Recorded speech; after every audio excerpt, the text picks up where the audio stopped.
এই জায়গা থেকে এই জায়গায় একটা হাইট মেজার করছি, উচ্চতা। এটা দৈর্ঘ্য, এটা প্রস্থ। তার মানে দৈর্ঘ্য আছে, প্রস্থ আছে, উচ্চতাও আছে। তার মানে মাত্রা কয়টি? 3টি স্যার। মাসুদ বুঝতে পারলে? হ্যাঁ স্যার। তাহলে মাত্রা হলো 3টি।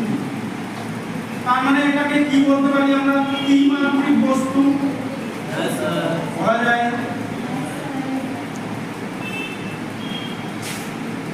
এবার যার দৈর্ঘ্য, প্রস্থ, উচ্চতা এই 3টি মাত্রা আছে তাদেরকে বলা হয় ত্রিমাত্রিক বস্তু অথবা ঘনবস্তু। বোঝা গেল? ইন্টারেস্টিং বিষয় না? প্রথমত এটা ঘন বস্তু, তাই আকার যেহেতু বর্গাকার